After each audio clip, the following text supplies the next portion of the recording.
สบายดีพ่อแม่พี่น้องพบพ่อกับสะหงยามแรงๆเนาะพี่น้องเนาะฝนก็สิมาแล้วอันสะหงก็ขี่รถมาก็คิดว่าฝนสิตกเนาะย่านฝนตกเพราะว่ามันครึ้มทั้งนี้ทั้งปากซองทั้งตลาดพุ่นนั้นบ่ได้ครึ้มเนาะยังแจ้งสว่างอยู่แต่ทางนี้ละครึ้มฝนเบิ่งมัวเบิดทีตัวจริงแล้วอันครึ้มฝนแห้งแต่ว่าสะหงก็สิมาใบ้ไว้คือเก่าพี่น้องซื้อไว้มาได้ยินนั่นแม่เพิ่นว่าอยากไว้กินตั้งแต่มื้อนั้นแล้วก็ติดใจเนาะก็เลยว่าซื้อมาอีกสิมาลองใบ้มื้อนั้นน้ำปักยังเก็บเท่าซุมื้อยังบ่ออกอยู่เนาะน้ำก็ยังสิไปอีกล่ะบึ้งอันก็มานั่งอยู่อันบนอันหัวเก่าเนาะที่โดดที่ดีสีกระเดียวออกมาไว้กับไว้ใหม่ยังงามยังอันนั้นอยู่เนาะจักไว้เก่าจักไว้ใหม่นะสิเป็นไว้เก่าไว้ใหม่มันก็ซ้ำกันเลยเนาะบ่ค่อยอันต่างกันได้ดอกบัดเฮาแก้เฮาก็เอาแต่ทางในมันมาใบกันเลยพี่น้องอันแรกว้ายไหลงัวมากินหญ้าก็มากินใกล้ๆนี่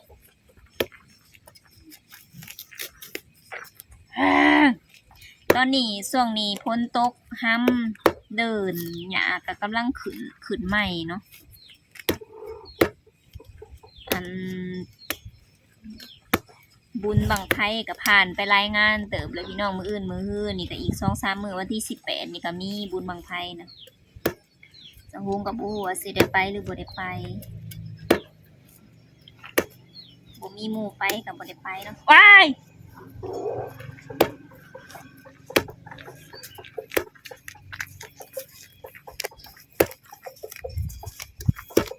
ปิตาสิได้กินง่ายบ่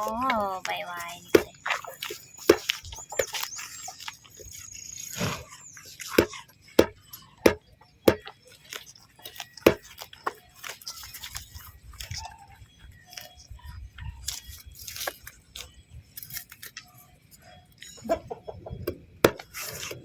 แกงใส่เห็ดนะซื้อเห็ดอันดอกน้อยๆแบบมือนั่นน่ะมาแกง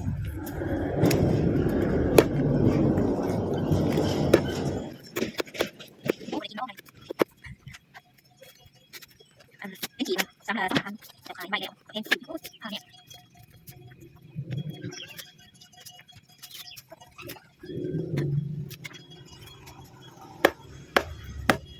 แต่เฮิงมันยังบ่ได้จักอันน้ำอ้ายมาแต่ใส่อะทูปลาลุงเบิ่งเป็นบ่มื้อนั้นน่ะเขาเจ้าครบเพิ่นอันม้าหลายโตเติมเนาะ 4-5 โตผู้ลุงเพิ่นเฒ่าดำเบิ่งสิให้ปลาลุงเบิ่งขานี่เจ็บบ่อันขยิวแล้วมาห้องโอ้ยอยู่อันจักห้องแบบใดละห้องแบบปวดเจ็บปวดรวดร้าวแหละเนาะห้องแลตอนกลางคืนดอกดึกเลยเนาะพี่น้องแต่เพิ่นห้องแบบทรมานแม่และลุกขึ้นมาเบิ่งมาแล้วเพราะว่าเลือดอาบขาเพิ่นนิสัยเบิ่งเศร้าแล้ว ใส่จนเป็นหูกงอยู่แม่ว่ามันอันเด้นี่ขาเพิ่นน่ะเลือดเด้นี่ห่างกระตุกเกตหน่อยนึงม้าเข้าครบเนาะเขาม้า 4-5 ตัวลุงเพิ่นเจ็บห้องกะกากเห็นบ่ให้งะอย่าไปเด้อบัดพ้นกำลังมาแหละตกแตกเบิดเล่นน้ำยานางใบมันเยอะมาก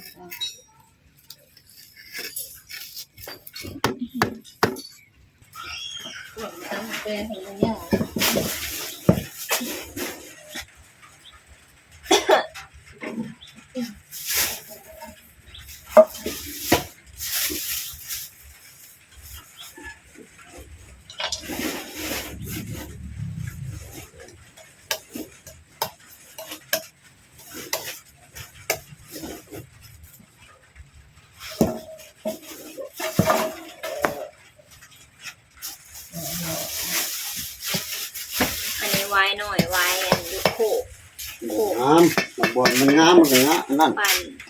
น้อยไปเหมือน น้อย นี่คือการเห็ด มันใบออกนะ ใจยังนั้นนะก็ผ่า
ใช่แล้วเนี่ย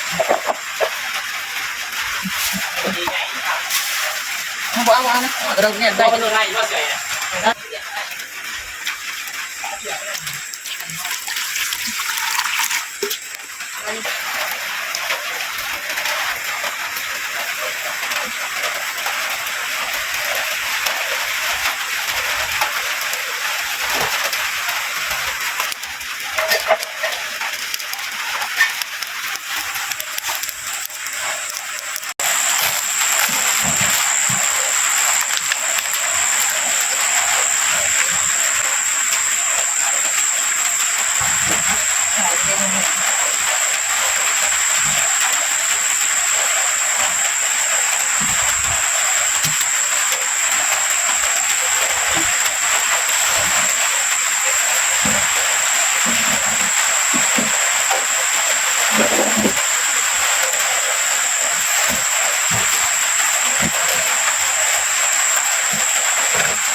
น้ำยานางเตรียมพร้อมหมดแล้วถาแต่วายแล้วต้มวายให้มันอ่อนก่อนตอนนี้กำลังกดกำลังเดือดเลย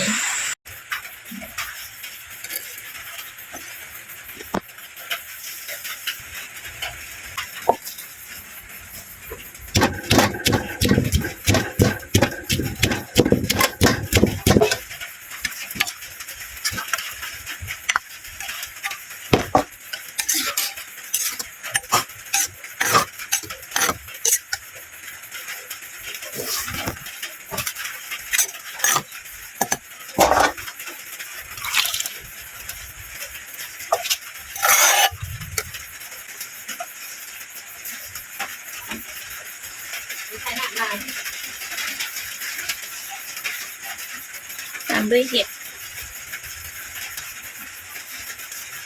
เอาชนะทำน้ำโกง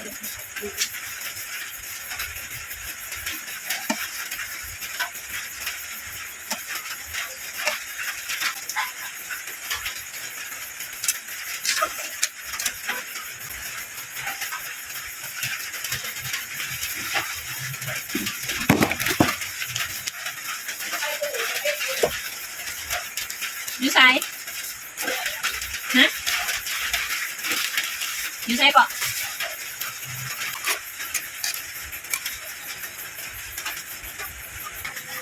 ตอนนี้ก็ฝนตกลินมาเก็บอีตูตากฝนมาเลย ของแท้แท้ว่า